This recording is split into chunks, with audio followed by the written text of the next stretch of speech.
So, as I said earlier, this is a session about the medical writing, specifically about the regulatory writing. Here we learn about what is the overview, process, document, whatever scopes are there in medical writing. So, first of all, I will start with what is medical writing. Medical writing is is a science, as it says, it's a science and an art. But other than that, in medical writing, you have to be like know about what clinical and non-clinical. Just because it says medical, that doesn't mean it's stop at humans. It should be humans and animals, because as you know, in the drug development process, first we go get to know about how drug works in animals, then we go, once it is approved, then we go in the human part. But that's why we just don't have to only know about the human studies, we also know about the animal studies. So there are different kind of medical writing. There's sorry there The medical writing should be scientific and evidence based. So as I said, scientific, because that we have to have the proof of whatever we are committing or we are saying. Evidence based, because we have to have the real world evidence, because how would say, just if we just theorize one thing, it doesn't mean that it's true. We have to have backed up by the evidence also.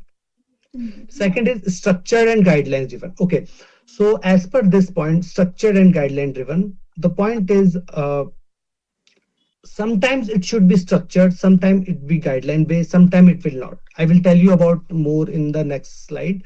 So if we are talking about the regulatory medical writing, it should be structured, it should be guideline based, because in regulatory affairs or in regulatory, whenever a drug is getting approved, they have to have met some standards.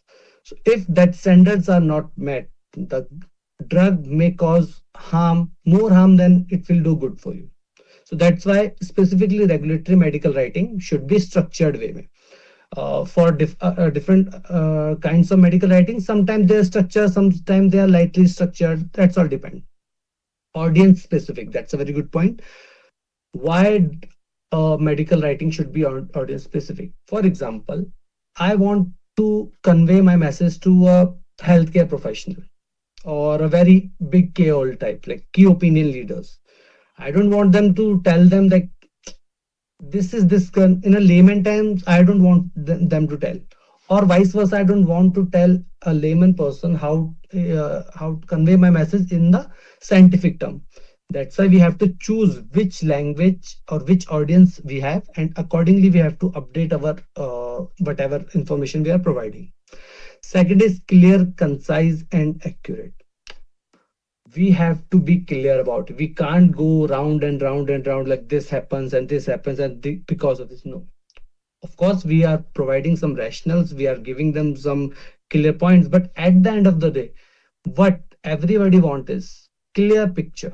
What you want to tell me. Please next.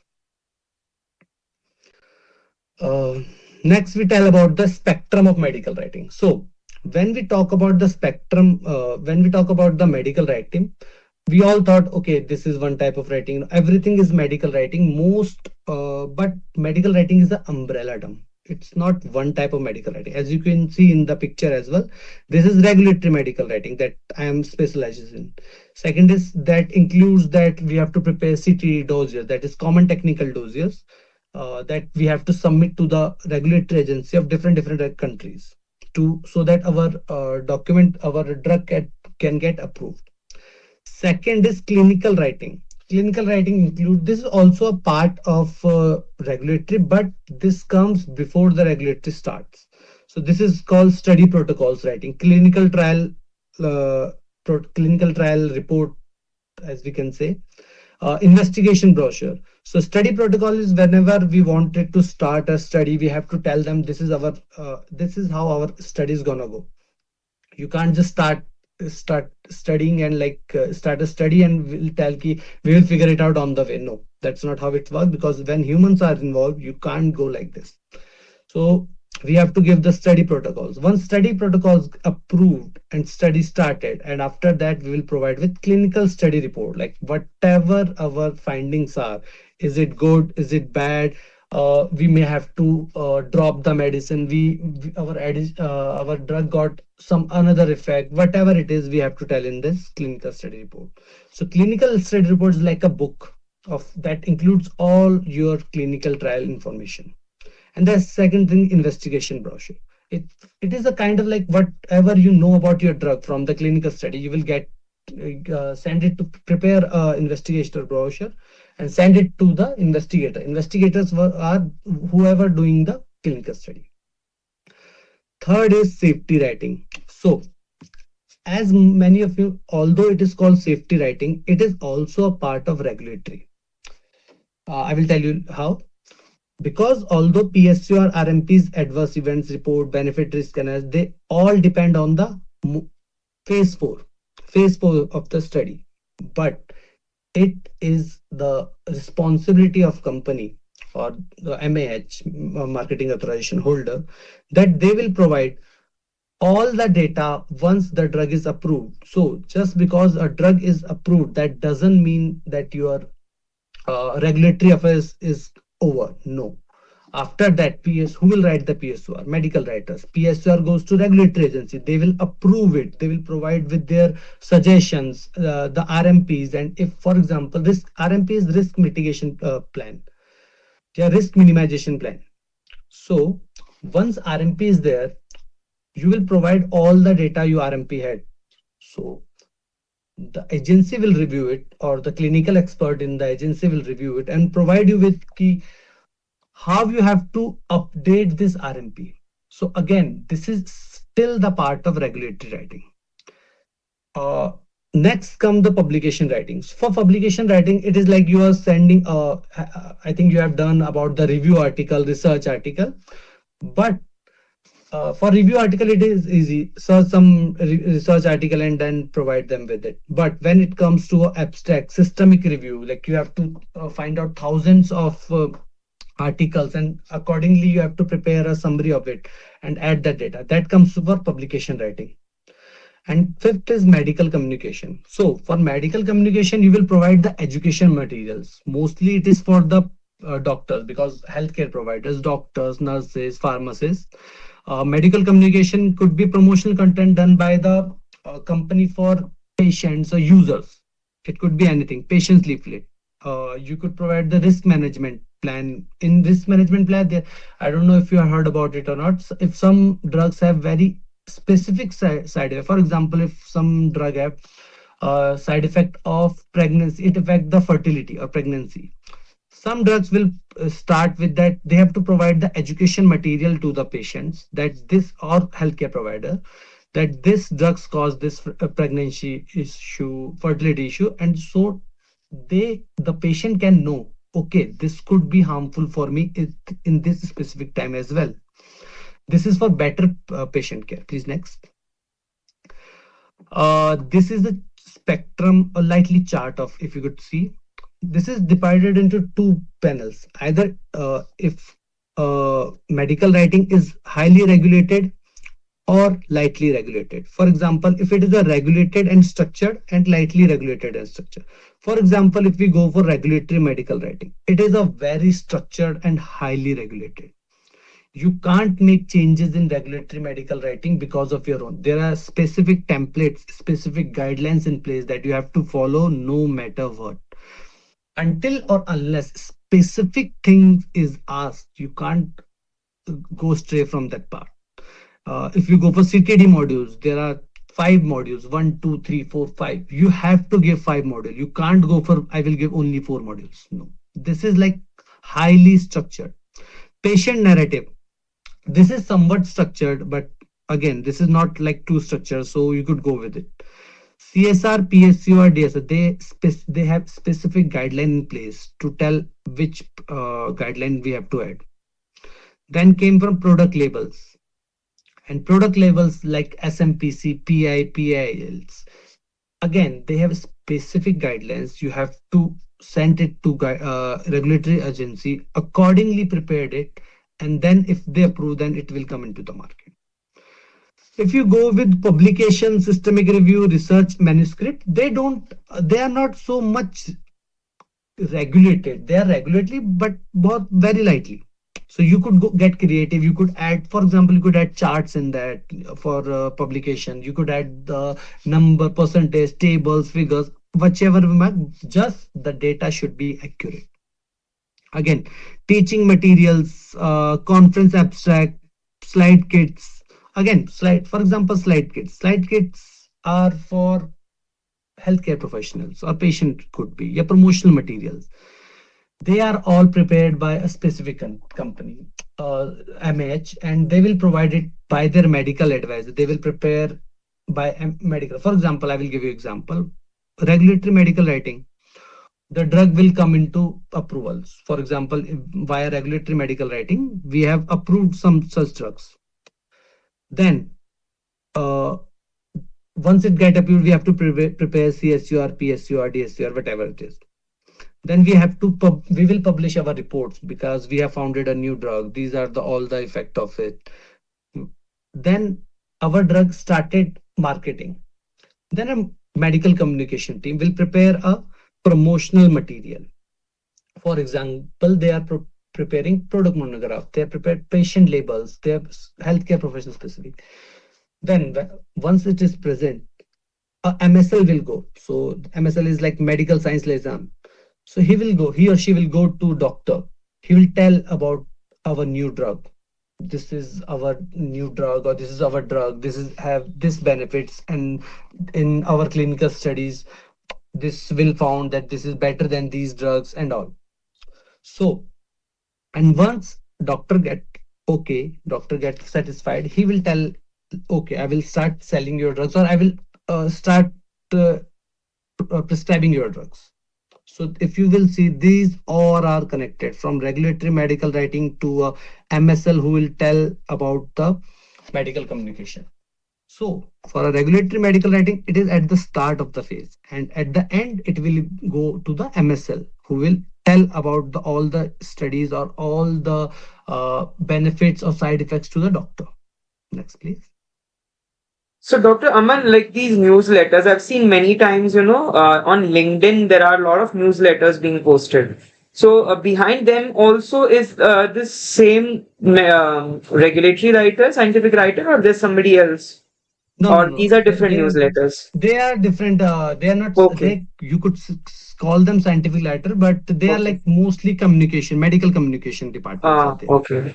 That will they will prepare this documents, promotional materials, and they will send it. For example, I will just dive into it.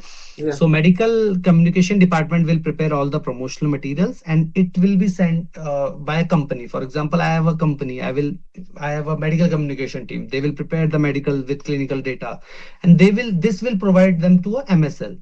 Then All right. MSL will go to the, All yeah, right. doctor, and they Got it. will do this Thank you very much. issues. Then we come to the highlight of the topic, that is what is medico regulatory, sorry, regulatory writing. So what is, first of all, what is regulatory affairs? So the main motto or main reason behind the regulatory affairs to meet the all the standards that include legal, safety, and quality. Legal standards, safety standards, and quality standards across the global markets for all the countries, so that the drug that is approved is safe for the patient and properly prepared.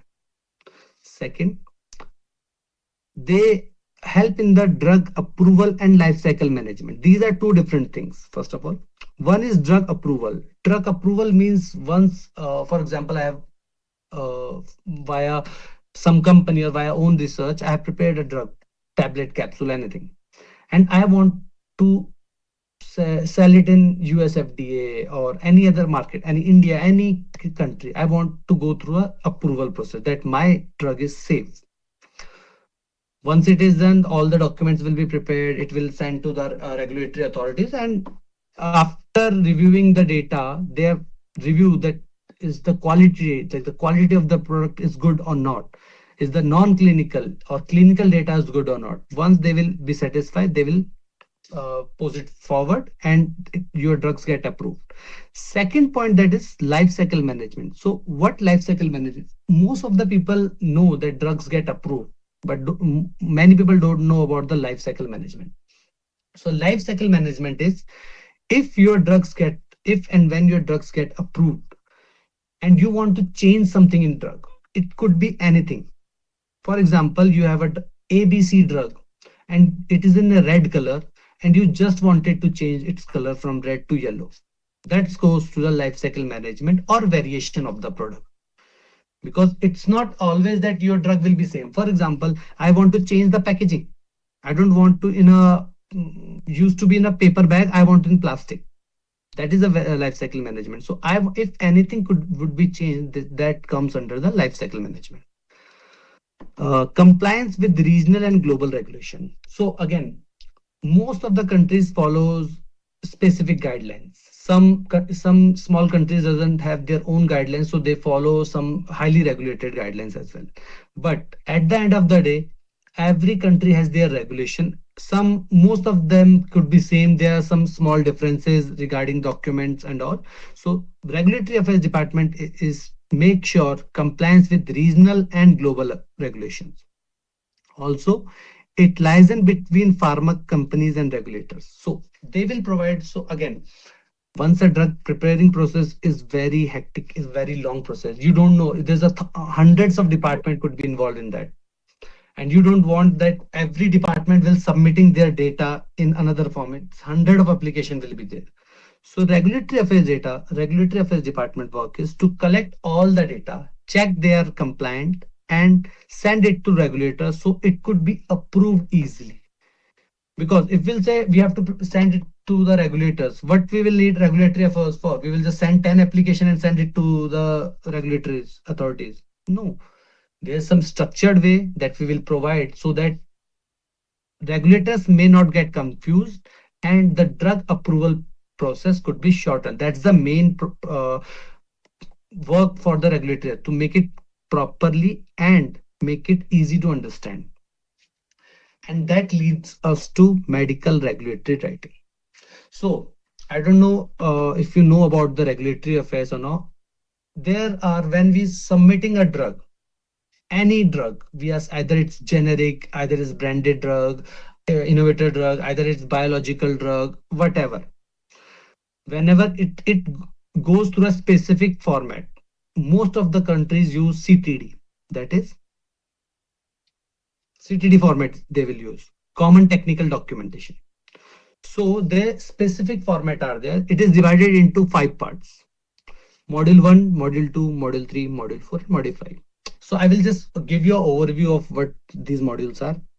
Module 1 is administrative information, that it will provide all the certificates are correct, what is your pricing, what is your documentation you will require. This is administrative data, not clinical, non-clinical data will not be present. Second comes module 2. Module 2 is kind of a summary. It will present all the data related to the drug, like how it's made, what clinical data are, what non-clinical data are, but in a very simple, concise form. So you could say in module 2 you will get the summary of all the other documents, all the other modules. Then came module 3. Module 3 is also called quality. Yeah. Module 3 is also called quality. Quality, it includes how drug is being prepared, what is the process of what kind of API is used, what kind of excipient is used, how it is used, what's their impurity level, etc, etc. It will include all of that. So next come special and more importantly module 4 and module 5, that is main included in our clinical, that medical writers are more included into non-clinical and clinical. Module 4 include all the non-clinical animal studies that will be done. If it is done on animal or animal tissues, it will be included on non-clinical study. You will not find non-clinical study data in elsewhere, only in module 4. And in module 5, it will be clinical data. So again, if you see in module the CTD part, there's a two. One, it's an administrative data that includes both regulatory affairs department as well as medical writing department. Module 2 is like just a summary. So again, both documents are. Module 4, Module 3 is done by the RA team, and they are like who are prepared QA QC team. Module 4 and Module 5 are strictly for the module for the medical writers. So if you'll see, more of the, I think 50 to 60% chunk of the CTD is for medical writers, and that is very important because you should have a very high understanding about clinical and non-clinical data. So again, back to regulatory writing. So regulatory writing is a specialized branch of medical writing focused exclusively on preparing documents for regulatory submission. So if you want to submit anything related to clinical and non-clinical data, you have to submit via medical writer. Medical writers will prepare it. We will review it. That is it good? Is there any missing information that we would require? And also they will provide it the, again, module 5, your non-clinical and clinical data is a very complex data. It contains, it might, if you see for clinical study report, it might contain hundreds of pages, hundreds of data, hundreds of figures and tables. You don't want to read that. You don't want that. You will start reading because as I have worked, I have also found a module 5 data, clinical study data, that contains 2 lakhs pages. You don't want to learn to read 2 lakh pages. I don't think as an, okay, regulators might have read it, but I don't think as a person, or even regulators don't want to. Who want to see 15 2 lakhs pages?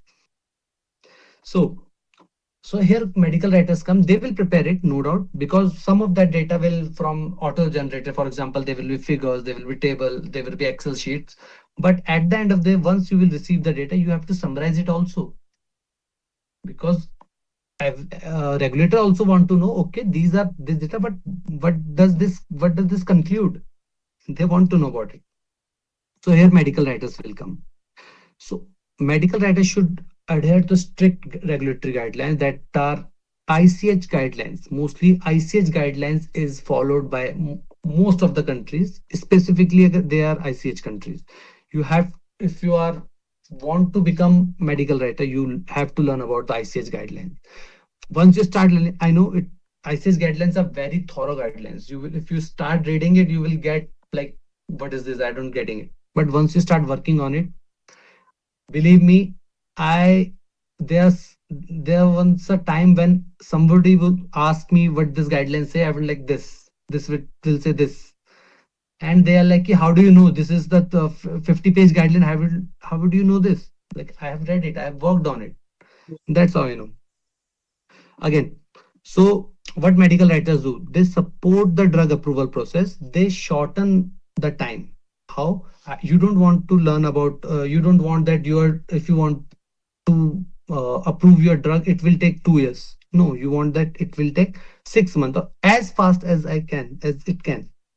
So that's what medical writers do. They make the medical data part so good that regulators don't have to wait for 2 years or 3 years to give the approval to the drug. They ensure the regulatory compliance at every stage. Yes, that every standard should be met for specifically for clinical and non-clinical product. We present complex data in a structured format. Yes, there are some format. As I said, module 2 contains a summary of it. Module 5 also contain. Module 5 is like proper data. It contains all the data related to study. But if you want to you want to read it, I don't want to read that there are this patient, I want to read there are 15 patient. This is done. You don't want to in 15 patient, one is one height is 6 centimeter 6 feet, one height is 5 foot 10 inch. No, this will be given in module 5. But in clinical study in module 2, it will be given that there are 15 patient, their average height is this. That's how concise the data, and maintains patient safety and transparency. Yes, this is very important part, because you have, at the end of the day, you are working for a patient safety. You have to make sure that the drug you are proposing is safe without having any, although all drugs have adverse unknown adverse event should not be there, or specifically death or any serious adverse event should not be caused by this drug. If we will also say risk benefit ratio, in risk benefit ratio, benefit should be more than risk. Next please. Again, as I said, CTD modules. So these are the CTD modules. I will tell which document we work on as a medical writer, regulatory writer. First of all, this is module one. Module ones contain administrative information. For that, specifically for regulatory writers, he or she will work for two documents mainly. That is SMPC and PIL. So SMPC is summary of product characteristics, and PIL is patient information leaflet. In some countries, they want PI instead of the PI, but they contain the same information. So SMPC, there are two main differences. SMPC is a whole clinical data or non-clinical data for the healthcare provider or scientific person who knows about that thing, about that disease, about that scientific terms. But if I am a patient, I am not understanding what this is. So for that, they will also provide a package information leaflet, a patient information leaflet in a layman terms. So that's what we work on, regulatory writer. In module one also, RMP, RMP is also submitted as a part of module one, but that is a part of safety medical writing. For module two, as I said, it contains summaries and overviews of module three, four, and five. So it also again, if you look at module 2, around 70% part is for clinical and non-clinical data. So it contains the medical summaries, whatever we know about drug from a clinical studies or from literatures, and we will summarize it again, summarize it and overview. So they are both different. Overview will just provide that we have this drug, this caused this. In summaries, we have to, if we have performed any clinical study and if we have used any literature, we have to provide the data. We have to provide the tables. We have to provide the figures of each data. Module 3 is not our part. It will be a quality part, so it will goes to R18. Module 4 is non-clinical data. It will contain all the data, pharmacology, what primary pharmacodynamics are, what is mechanism of action, what secondary, what other thing it can do, toxicology. Toxicology is not specifically limited to the drug. It could be toxic effect of any excipient as well, because drug is made from not just API, it's made from an excipient as well. So toxic effect should also be counted for excipient. If it's a new excipient, if it's a known excipient, there is no need to give. Next is clinical studies that will include clinical study report, protocol, patient level data is what we call. So whenever we are performing a studies, we will require a certain amount of patients. We want to check if we are giving them drug. So what patient level data will be? We have provide a CRF, what is also called case report forms. So each patient will be given a one case report form, and everything that patient be given from 250 ml of water to a tablet to if he is sitting in proper posture while taking the tablet or not, this should be all be reported. So this include the human part, patient level data. This is the core efficacy and safety data, because at the end of the day, when uh, drug will be given to the patients, it will tell us how they react. Okay, next please. So next came with regulatory writing workflow and key documents. Again, as I've tell again and again, first of all, let me give you a step by step workflow. First of all is data collection. So as a regulatory medical writer, the data will be came to you. Either it will come through uh, different clinical trials and all the data will come to you, or you will search it for using literature. I think you have all heard about the PubMed, MacLean, Cohen. Either you will get your data from clinical trials or non animal study data, or you will get it from any research article. Because all data, you can't just start going for all the drugs, you start submitting all the data, or you start for every drug, you will start from scratch. No, if they're same kind of drug, if the primary molecule is same, you don't have to perform many studies. You will get waivers for by the regulatory authorities for them. So we will search literatures as well as the clinical data, clinical and non-clinical data we have performed. Then we analyze what we have secured from clinical studies, non-clinical studies, and literature. We will analyze that, we will interpret that, that if the drug is safe or not. Then there's specific structures are present by ICH. They have provided us specific templates and guidelines for preparing. Then we will put that data in specific manner so that all the information will be captured in that. After that, this will go for a clinical and scientific and regulatory review cycles. This is different. Like some clinical expert might review it. Sometimes clinical reviews is not necessary. It will go directly to regulatory authority and they will review it. And finally, we'll submit once all is done, all the 5 modules is done, we will submit it to the regulatory authorities. So as a uh, regulatory writer, what are the main key documents? Although there are, I'm not sure, like 10, 20 types of documents, maybe more, but these are the main that would be required by the uh, regulatory medical writer. That include clinical study report. You have to know as a medical, if you are working as a in a CRO, the clinical research organization that conduct the clinical studies, or even if you are working for a manufacturer company, you have to prepare a clinical study report. But before that, you have to prepare a protocol, like how will the study will be done. Then once it get approved by IEC, ethical committee, then you will start conducting your study. One thing is you can't go different from your protocol. If it is written in protocol that 15 ml of blood will be taken from the patient, you have to take 15 ml. You can't take 17 ml. If any deviation will come, you have to send it to the ethical committee and they have to approve it, if it is right or wrong. So protocol, then clinical study report you have to write. Again, clinical study report include all the data, including tables, figures, patients data, everything. Then second is So, investigator brochure. Dr. Yes. Aman, these figures and tables, these are also prepared by the same scientific writer only, or there's some specific Yeah, person for? mostly these are the tables and figures were in most cases prepared by the, okay, there are two type of tables and figures will be there. Once that is related to data, that will be prepared by the statistical department. That's what. Statistical department Yeah. will prepare that. Mhm. But there are some figures, if specific requirement, they might have to prepare by the your medical writer also. Okay.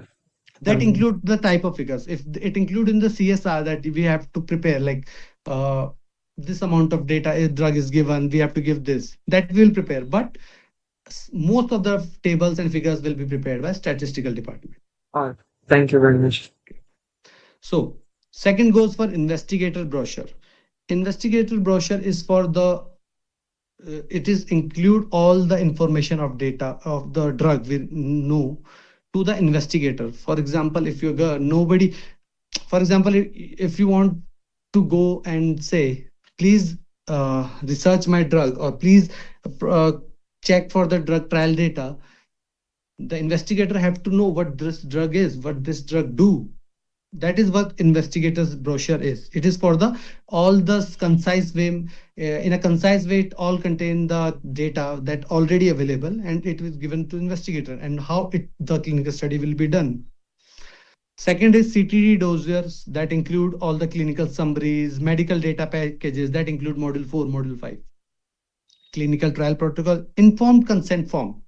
So informed consent form is when you are submitting patients for a trial, you want them to know what they are getting into, because it would be against the ethics that if they don't know what they are getting, what kind of dangers they are in, if there is any danger, what kind of effect this drug will cause, is there any side effect.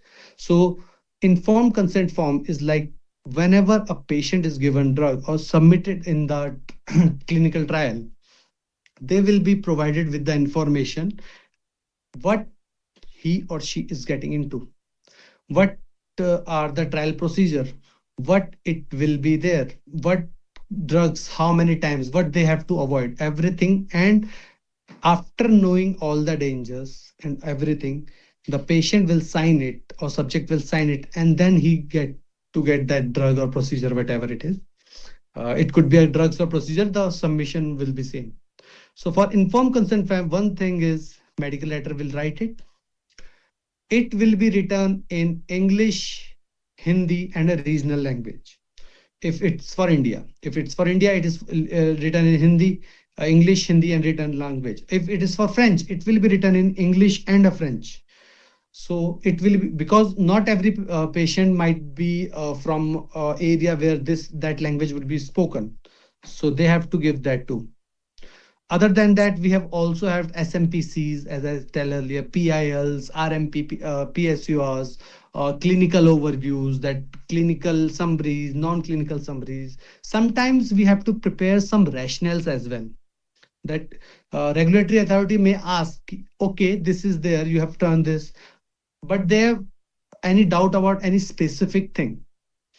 When there's some doubt, they will ask us a question or query, as we say, and we have to prepare a justification or a rationales, so that regulatory agency might read it and get it okay. If it's okay with them, they will provide their approval. If not, they will ask us again, and we might have to go with it. I think next, please. Dr. Aman, This you is, want me? You will pick up the questions at the end because one of them is in the yeah, chat yeah, sure, box sure. After the after the session, right? All right. yeah. I don't No. want like Yeah, yeah, that's will. what you because you're in a Yes. good link, so I didn't want it to Yes, disturb. yes, yes. All right, please go So ahead. again, that's now we are talking about safety rating and high complexity. So again, as I said, although we are talking about regulatory medical writing, but everything a drug related will come to a regulatory affairs. As we say, the safety rating. I think everyone have you heard about the pharmacovigilance, that is safety. We know most part of the in PV, the reports or cases, as we call them, the cases will come. Patient will say, I have a nausea. I have many, one such patient will be there. Series of cases are there. This will be causes a risk. But how will you submit this? You're not gonna give patients for example, 100 for a drug, 100 patients said they are getting hair fall. You're not gonna submit 100 application from different countries to a different. No, you will, via that data, you will prepare a, okay, PV contain a database. From that database, you will provide a summary, and you will, in a specific template, you are telling about all the data that you have. So that goes for PSUR, that is periodic safety update report. Again, RMP will always be provided because no drug is without a risk. Every drug has some kind of risk involved. It could be a very small as headache. It could be as high as fatal death. So RMP will always be provided. Benefit risk analysis. By using this benefit risk analysis, we will check how, for example, these cancer drugs, we know it causes nausea, it causes hair fall, it causes pain, but we will give it to a patient. Why? Because it is saving them from a death. If we see, okay, it have many risks, but as compared to the benefit it is giving, it is better to use it rather than let patient die. So benefit risk analysis are also done by medical writer or via various method, that is statistical method also involved. Next is adverse event summaries. Summaries will be written because there are many times like multiple in clinical study report as well. There are narratives should be written. Like if patient will be given this, what kind of studies? That's adverse event summaries, or we also call narratives. This will included in whenever we are writing a PSUR or signal report. Signal report also part of safety writing. Okay. Then it's called high complexity document, integrated summary of safety. That is same, that we are summarizing this all the data we have received. That is comes under PSU or RMP. Clinical overviews. Okay, clinical overviews and clinicals. That is part of module 2. That is module 2.5 and 2.7. Module 2.5 we will call clinical summary. That include all the data we have related to specific clinical study or using literature data in a concise manner. It will tell us how drug works. Simple it will not require like much of explanation, but it will require simple mechanism of action is there, how it is absorbed, everything: pharmacokinetic, pharmacodynamic, toxicology, safety effects, efficacy, and at the end conclusion. All will be provided from this. In module 2.7, if we have done multiple studies or if we are giving literature, we have to provide it using that. What data we have taken, what studies, clinical trials are done, that's there. Integrated summary of efficacy. Again, like safety, it is an integrated summary of efficacy, how efficacious this drug is. For example, safety is the one thing. Okay, it will not cause headache, it will not cause fatal anything fatal. But is it efficacy? Efficacious? Is it, if I am giving 400 mg of this tablet, will it work as well as other drug that we have only have to give the 350 mg? Or if I'm giving 200 mg of this our tablet, it is better than someone else tablet that is you have to given the 400 mg one. That is efficacy.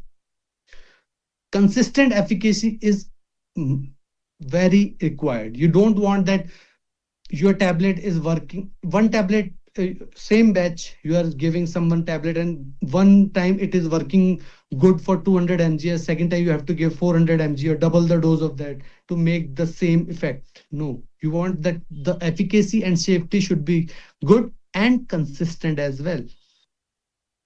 Regulatory strategy document. Okay, this is very important because not everybody knows, not every company knows how to enter a new market. The regulation for US FDA is different from regulation of EMA or European, or it is different from Health Canada, is different for Malaysian. Not completely different, but some documents or some studies are different. If one kind of study is going in US FDA, second EMA will not approve that. For example, I just give you a very simple example. Whenever we are submitting a tablet formulation, we have to give a in vitro dissolution study. I think you have heard about the dissolution data. In vitro dissolution data you have to provide. For FDA, you only have to provide it in one media, that is your QC media. But for EMA, you have to provide it in 3 plus 1, 3 medias plus QC media. If QC media is same as any other media, then only 3 medias. So if you will go with USFDA, USFDA have approved your drug. That doesn't mean that EMA will also approve your drugs. You might have to do extra studies. You might have to provide extra data, you extra rationales to get approved in different. So again, regulatory strategy document is requirement, and for regulatory strategy data, you have to have the good knowledge of current guidelines and practices. That is very important. Next, please.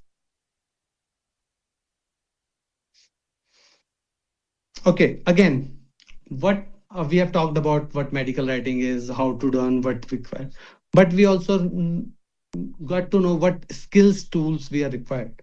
First of all, what are the core skills? Core skills is medical and pharmaceutical knowledge. If you want to get into the medical writing or regulatory writing as well, you have to get to know what medical interpretation is, what the medical data saying. You have to know the terminologies about, or at least be not fluent, but at least know about it. Second, strong scientific writing ability. You have to able to interpret data. You don't have to be like, if some data is given, you just copy and paste it. No, you have to get to know what this data is saying and how this data is different from another study that is done same. Okay. Third is drug development cycle, life cycle. You have to know how drug started. So the first thing drug done, what to do?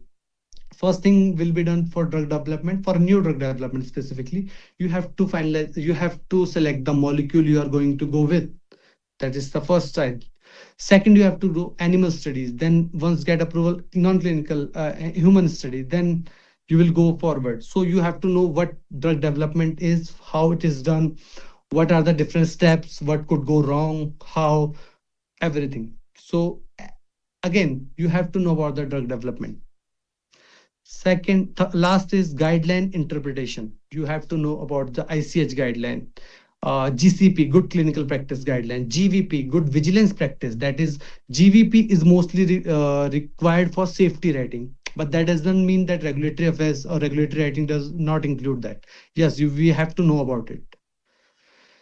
What key guidelines? Again, ICH, GVP, clinical trial reporting, publication ethics, and authorship. This is different kinds of guidelines you will require. Other than that, some country specific guidelines are also there. If you will go for the FDA, they have the specific guideline for specific product.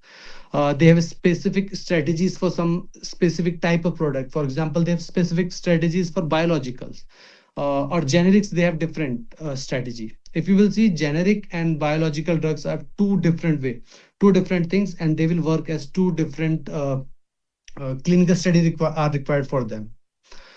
For advanced stem cells, there's more data will be required. So you have to know about the key guidelines of these guidelines. Again, somewhere product specific guidelines are also required. What advanced skill you will require? Data interpretation and statistical literacy. Again, as a medical writer, I don't know much about the statistics, but that does not mean I'm illiterate about it. I don't know anything about it. No, you don't have to calculate on the statistical, but you have to know how statistical data. If in a clinical study it is say this, the statistics says this, you have to know, okay, is this relevant or not? Because if it is 0 point, I don't know if you heard about or not, in regulatory writing there's like generic, it is like 80% of 125% rule, that for the generic, the drug have to be 80 to 1, in between 80 to 125% of the innovator drug. So I have to know about the status, what is ISVP. They're different, you will get to know them once you get into the industry. But you have to know about the statistical strategy, what will use, what could be used and what should not be used.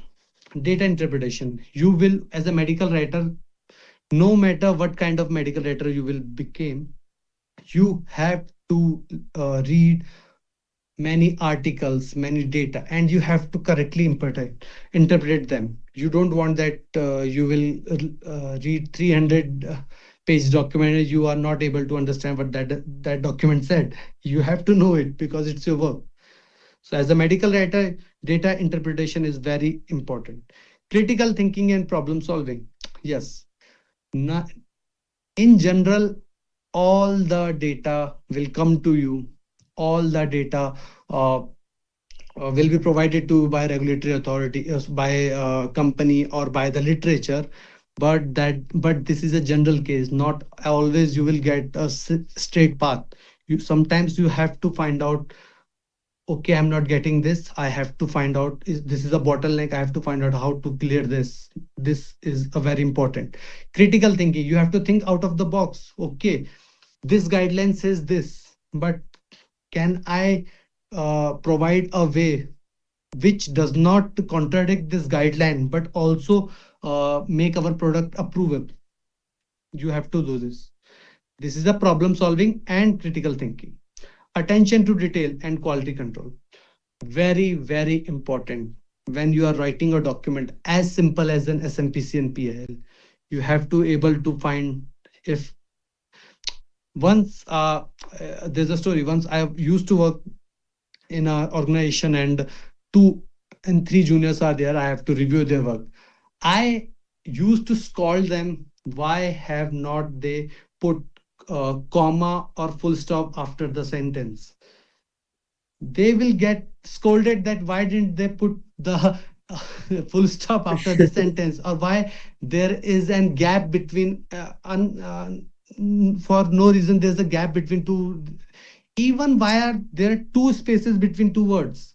You have to put only one space. Why are you putting two spaces between, blank spaces between them? I used to. So this attention of detail is very necessary. Not, I'm not saying that you have to, you are get scolded for the two dot, but again, this the reason for this is you will get more attentive using this, and you will not miss any data. Because once you are reading 300 pages document, 500 pages document, you might get lost. So you don't want to miss anything. बोलते हैं ना चील की नजर होनी चाहिए. Bas. Correct, correct. Second is project and timeline management. As you know, project management, you will get to know about how to manage a project and multiple projects at same time. This will comes with experience. You will get to know, but timeline management is very necessary. You have to be able to multitask. You have to be able to manage that. If the two timelines are getting, say, two documents are getting delivered on the same day, you have to be able to manage those projects. You have to might have to delay some other projects so that these projects could go. This is a project management and timeline management, because in a regulatory environment you have a specific timeline. If you are not giving that document, for example, if you are submitting a dossier or a CTD module in EMA, you will get a timeline. For example, you will get August timeline. If you will not submit it by 30 or 31st August, the money you have sent to the EMA, the slot you have booked, that will be gone, and you don't know the next slot you will get by 2 months later or 3 months later, and this will cause drug develop approval, late in approval of drug, and this will cause your the company getting in loss. So timeline management is very necessary. Second, essential tools. Okay, once you are writing document, MS Word is no. You have to know about the many functions about the about MS Word have. You have to got to know. Reference management, yes, and not, because you have to maintain that data. Data analysis tool like SAS and Excel. SAS, I do think you might not require that much knowledge of SAS, but at least somewhat knowledge will be required. And Excel sheet is very necessary, specifically for timeline management. You will get to know about the Excel. ECTD publications. Okay. Sometimes people say, okay, I'm a medical writer, but I do. E-publishing software are very important. So what is e-publishing software? Just to tell you, whenever we are sending dozer, we will not dozer means not we will just in a box we'll put all the papers and we will send it to the regulatory authority. No, this is not how we'll go. We will send either PDF, but in some countries, for specifically in regulated market like US FDA, they want a PDF with a XML bone. So for that, some specific softwares are used. I have been trained in a ECD software that is called Hmm. Lawrence DocuBridge. I've Hmm. used that document. I've used to publish the document on that module 4 and 5 specifically. So you would require that. Okay, next please. I think so. Why India is an emerging hub?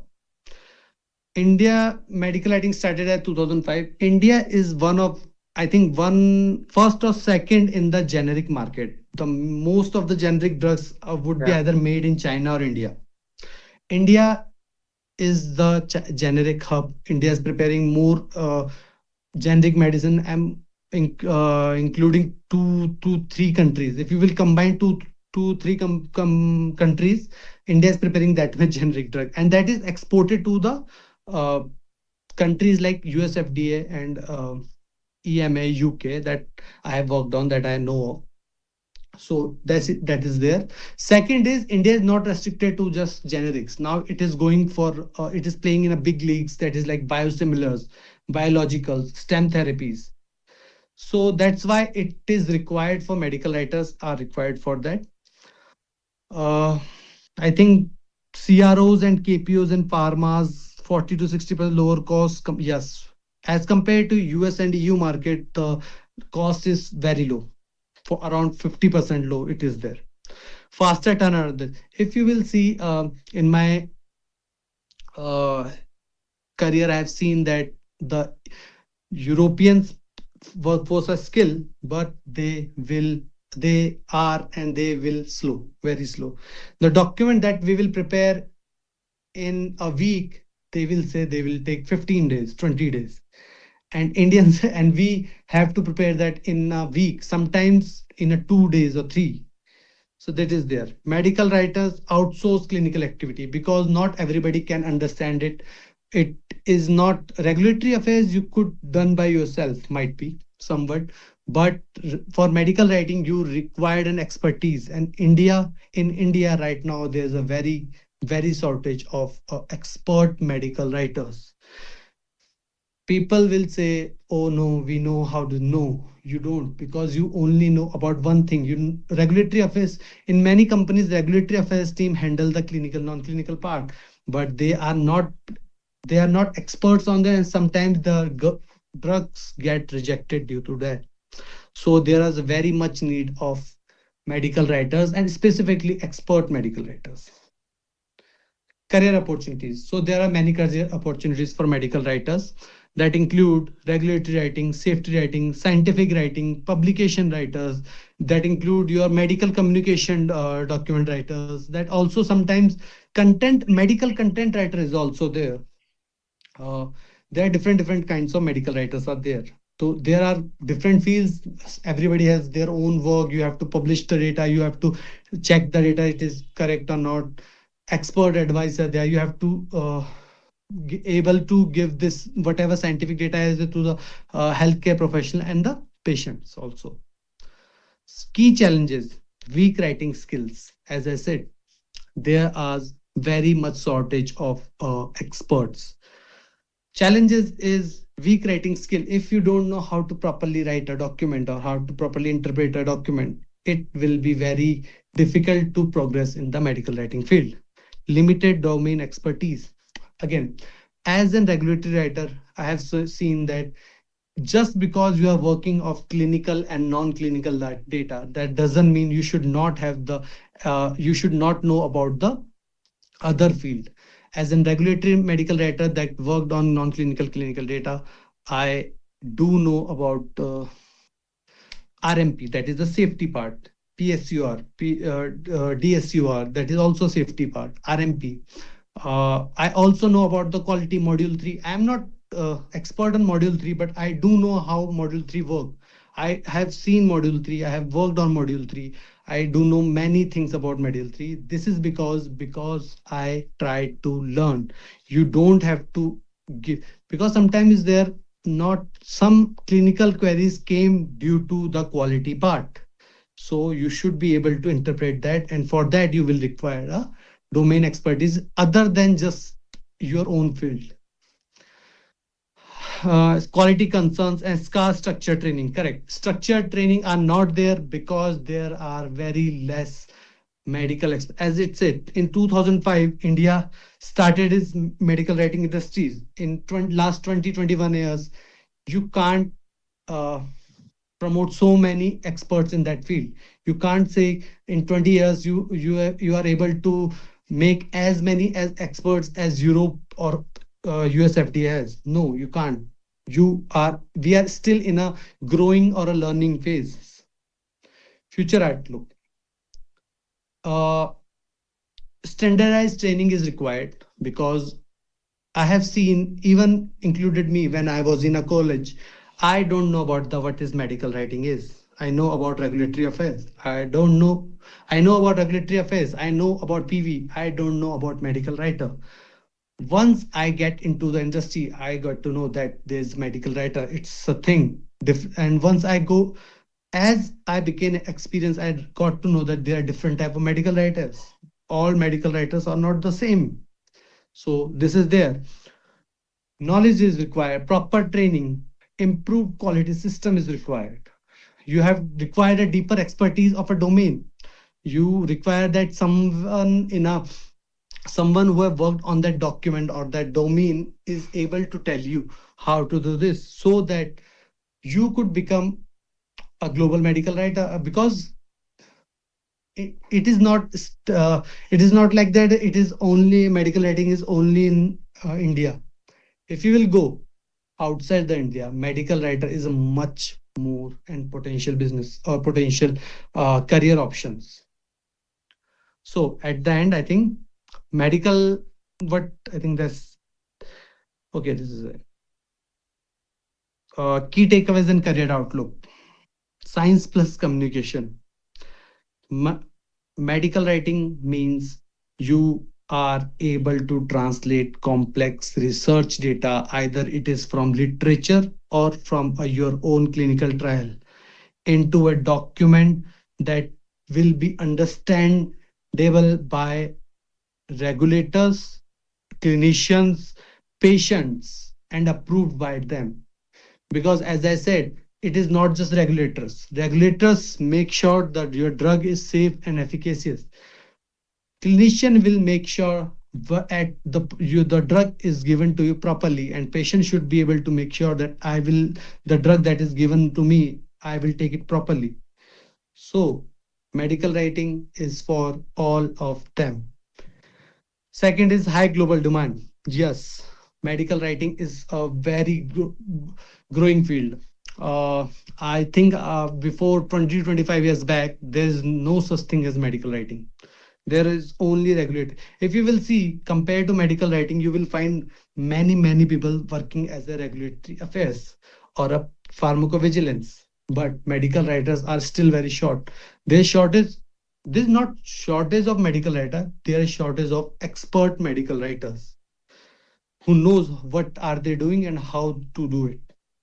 So regulatory writing is equal to drug will get approval.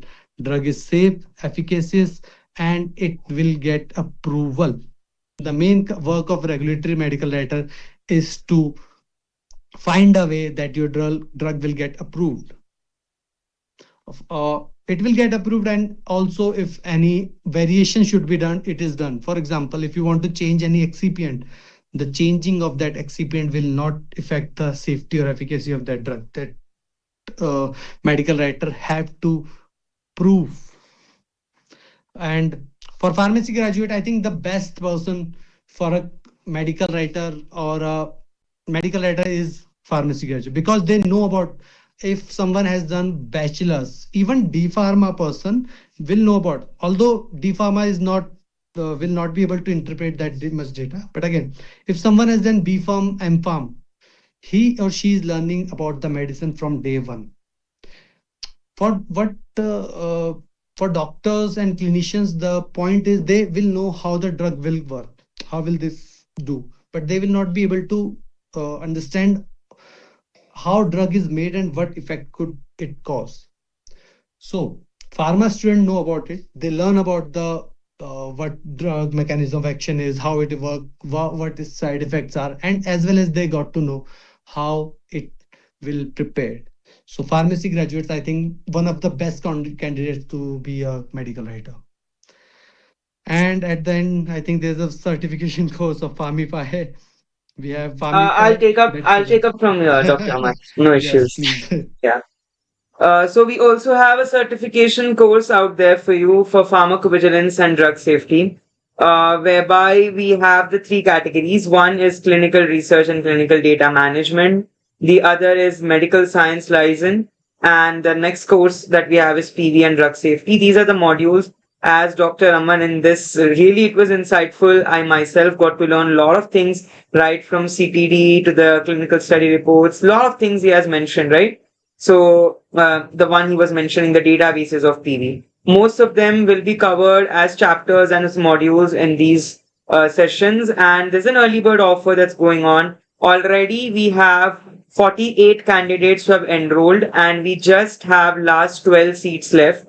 So will only be taking 60 candidates. So we take up this early bird offer because the classes will be starting shortly, and the faculties that we have are themselves belonging to the industry, so they definitely have a lot of opportunities and lot of insights that they will provide to you. Similarly, for clinical research and data management, we have life cycle management, quality auditing, database law, medical coding, clinical trial protocols design. So as Dr. Aman also mentioned today, right, that there's a scientific writer that is also in relation to the clinical design, clinical trial protocols, and medical science liaison, where we have the medical affairs. So engaging with the key opinion leaders and tertiary mapping, all the important criteria that you need for the therapeutic and epidemiological understanding. So this was a premium course which will be provided to you at 1299 rupees. Let me again remind you, there are last 12 seats left. So up to 25th April, this offer will be valid. You can enroll now by scanning this QR code, and these are the registration details. So And enrollment link is already given in the chat box to all of you. You can quickly go on the link and you'll be redirected to a form. Now, I would like to sincerely thank Dr. Amandeep Singh for such an amazing session. Like, honestly, right from every slide had a story. Every slide had to tell some or the other experience of his.